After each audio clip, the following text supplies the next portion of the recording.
Okay, hi. First off, welcome. I'm going to be going over basic things for D&D 5e. I'm using Pathfinder Wrath of the Righteous here, an old VOD that I have on the YouTube channel, just to show off some basic things with visual aids to help new players that want to get a grasp on D&D's combat, specifically the harder things like spellcasting. So yeah, sorry for the weird resolution on it. I apologize. So, first things first. D combat in D&D.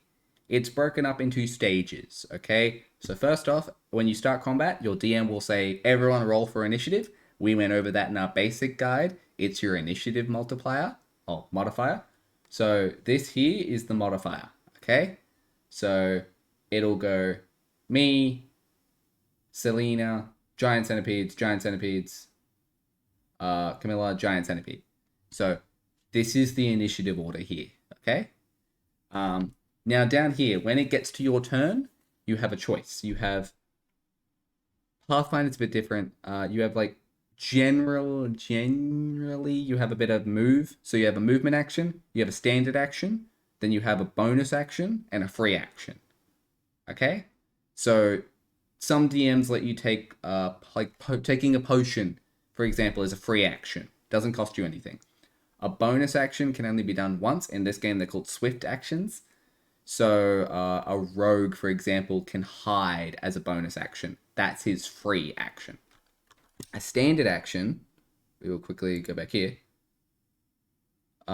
is the casting time for spells or like attacking is a standard action. That's why here it says standard action. So a standard action is taken up by casting a spell, doing a basic animation. If you want to grapple an enemy, that's a standard action. Um, I want to use Pathfinder specifically because it's very helpful for teaching new players about how spells and stuff work.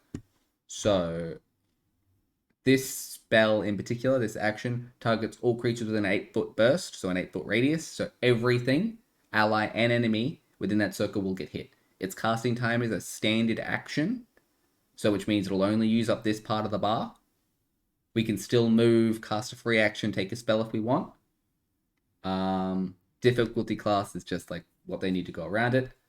This is how the spell works. So on direct hit, an alchemist bomb inflicts 1.6 points of fire damage. Additional damage equals the alchemist intelligence modifier. That's how that works. So we're gonna go and move a bit. I think if we move here, yeah. So this is another spell. It's called Shield. Its target is personal. It also requires a standard thing. It, however, lasts a minute. So once I cast it, that's it. I cast it for a minute. Some spells have concentration. So if you get hit, you need to cast a spell save DC, a concentration thing, which if you fail that, you will lose concentration on the spell and the spell would dispel. The spell will dispel. Ugh, oh my god, it's a tongue twister. So that's how that works. Certain spells and stuff like this are labeled under certain things. So like you can build a mage in D&D that focuses on like abjuration spells, which are usually buffing spells, or necromancy, which is necromancy. So you can build mages that way. And if we go back here, so this spell here is a level 0 spell. So we'll quickly touch on spell levels. So think of them like chambers of bullets if you really like guns, or level 0 spells are free. You have infinite level 0 spells, okay? You can cast a level 0 spell, so example, dismiss spell, infinite times. This only works on your spells, by the way. Um, but you can cast that infinite times. There's no limit. Whereas down here, I have Cure Light Wounds. That's a level 1 spell. I only have 2 level 1 slots at this point in time, so I can only cast that twice. I have Enlarge Person. That's a level. That's another spell again. I can only cast that once per long rest. Okay? So, yes, we're gonna here. Uh, ba, ba, ba, ba, ba, ba, ba. And we're going to go to our character sheet here, because our character sheet's lovely. So if we go to spells, we don't actually know any spells, but that's fine. So here, short rest and long rest, I'm just going to quickly explain the difference. A short rest is something that you regenerate your hit dice of HP. So your hit dice of HP is your character, like how much HP you get when you level up. Oh, and see here it says save DC, so that's your spell save DC. Uh, and your long rest is 8 hours, and when you long rest, you get all your spell slots back. So yeah, I just really want to touch on combat. If this video doesn't go in detailed enough, let me know, and I'll go into more detail. If there's anything in particular you guys want me to go on in more detail about, I can. This is just mainly for if you're looking at a book, sometimes the book doesn't help as much. Uh, this is to actually explain what they all are. I strongly suggest trying out Wrath of the Righteous if you want to get into it without friends, or you just want to get familiar with the basic combat actions. D&D is different than Pathfinder, but they're based off a similar structure.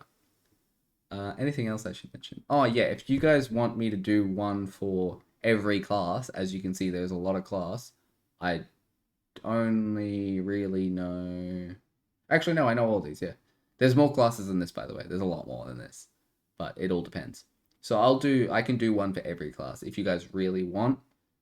But yeah, there's probably infinite better videos out there than mine. But this is D&D. This is mainly I wanted to approach it from the player perspective. If you guys want, I can do another video from the DM's perspective. There's a lot more stuff to consider though, because then you've got monster CR, you've got balancing, you've got how to do the world. I can make a whole nother video on that. I just wanted to touch this because it's combat was a whole nother thing on its own. I wanted to like dedicate some extra time and resources between shifts at work to make this video for you guys. Sorry, there's no like cool jump cuts or anything. My editing skills suck. So yeah. Hope you found that helpful. Bye.